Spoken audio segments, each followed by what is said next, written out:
Hamma qora tuynuklar haqida eshitgan. Ular koinotdagi eng ekstremal obyektlardan biri. Tortishish kuchi shu qadar kuchayadiki, hatto yorug'lik ham undan qochib chiqa olmaydi. Ammo koinotda buning aksi ham bo'lsa-chi? Ichiga hech qachon kira olmaydigan, aksincha modda, energiya va hatto yorug'likni tashqariga itarib chiqaradigan joy bo'lsa-chi? Bu oq tuynuk. Savol oddiy. Agar fizika bunga yo'l qo'ysa, nega uni hali hech kim ko'rmagan? Oq tuynukni eng sodda qilib aytganda, qora tuynukning nazariy aksi deyish mumkin. Qora tuynuk hamma narsani ichkariga tortadi. Oq tuynuk esa buning teskarisini qiladi. Hamma narsani tashqariga chiqaradi. Qora tuynukdan hech narsa qochib chiqa olmaydi. Oq tuynukka esa hech narsa kira olmaydi. Bu g'oya bevosita Einsteinning umumiy nisbiylik nazariyasidan kelib chiqadi. Eng muhim jihat shundaki, oq tuynuklar shunchaki xayoliy ixtiro emas.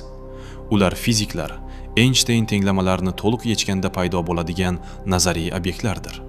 Bu hikoya 1916-yilda Karl Schwarzschild Einstein tenglamalarining birinchi aniq yechimini topgan paytdan boshlanadi.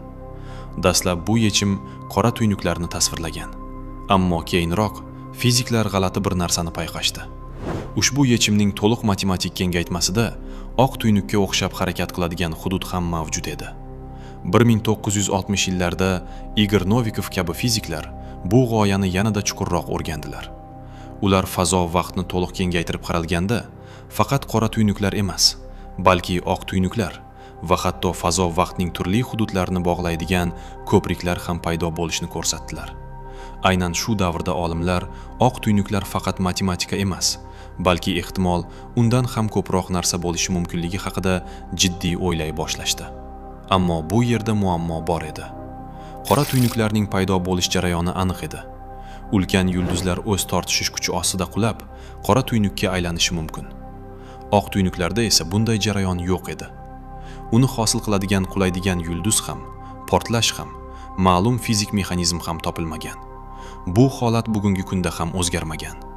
Oq tuynuklar tenglamalar bo'yicha mumkin, lekin ma'lum fizika ularning haqiqiy paydo bo'lishini qo'llab-quvvatlamaydi. Keyin fiziklar oq tuynuklar haqiqatdan mavjud bo'lishi mumkinmi yoki yo'qligini tekshira boshladilar. Dastlabki muammolardan biri ularning barqarorligi edi. Agar oq tuynuk mavjud bo'lsa, hatto unga yaqinlashayotgan bitta zarracha kabi juda kichik bezovtalik ham uni yo'q qilishi mumkin edi. Boshqacha aytganda, oq tuynuklar nihoyatda beqaror bo'ladi. Demak, ular paydo bo'lgan taqdirda ham biz ularni kuzata oladigan darajada uzoq yashamasligi ehtimoli katta. Shundan so'ng yanada chuqurroq muammo paydo bo'ldi. Entropiya. Fizikada entropiya tartibsizlik darajasini bildiradi. Bizning koinotimizda esa entropiya doim ortib boradi. Buni singan stakan misolida tasavvur qilish mumkin.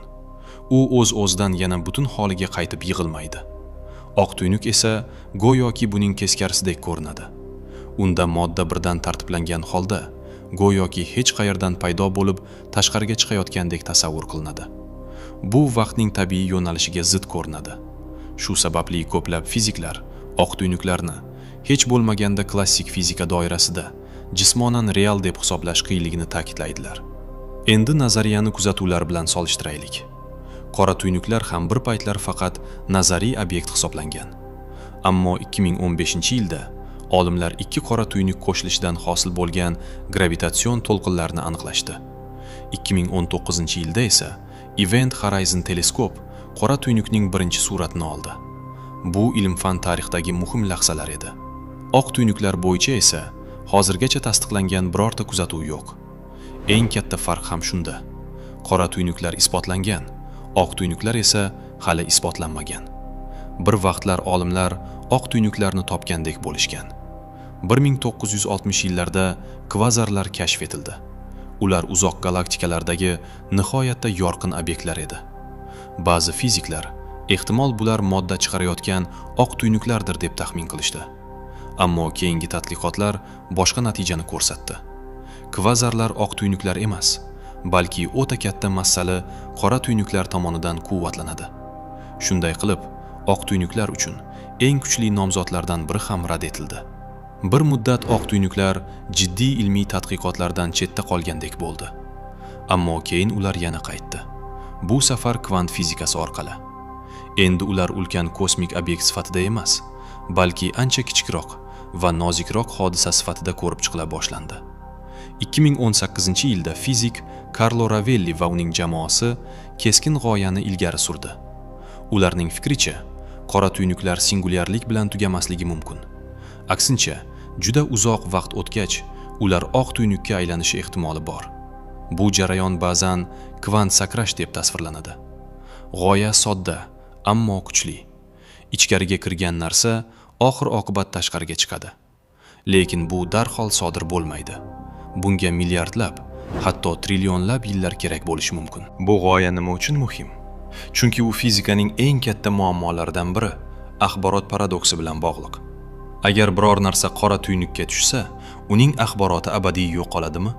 Kvant nazariyasiga ko'ra, axborot yo'q bo'lib ketishi mumkin emas. Oq tuynuklar esa ehtimoliy yechim taklif qiladi. Axborot yo'qolmaydi, u keyinroq tashqariga chiqariladi. Ko'pchilik bu manzarani shunday tasavvur qiladi. Siz qora tuynukka tushasiz va koinotning boshqa joyida oq tuynuk orqali chiqib ketasiz. Bu g'oya chuvalchang tuynuklari bilan bog'liq, ya'ni fazo-vaqt orqali o'tadigan tunnellar bilan. Matematik jihatdan bunday tuzilmalar mavjud bo'lishi mumkin, ammo real hayotda ular beqaror. Ular juda tez qulab tushadi. Shu sababli hozircha bu fikr nazariya va ilmiy fantastika chegarasida qolmoqda. Endi eng katta g'oyaga yetib keldik. Katta portlash, ya'ni koinotning boshlanishi. Hamma narsa bitta nuqtadan tashqariga kengaygan. Bu manzara oq tuynukka juda o'xshab ketadi. Ba'zi fiziklar bu bog'liqlikni o'rgangan, ammo ehtiyot bo'lish kerak. Bu isbot emas, faqat o'xshatish. Shunga qaramay, bu oq tuynuklar koinotning kelib chiqishi bilan qanday bog'lanishini ko'rsatadi.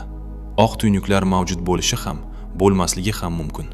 Ammo ularning ahamiyati bundan ham kengroq. Ular bizni yanada chuqurroq savollar berishga majbur qiladi. Vaqt faqat oldinga qarab harakat qiladimi? Qora tuynuk ichida aslida nima sodir bo'ladi?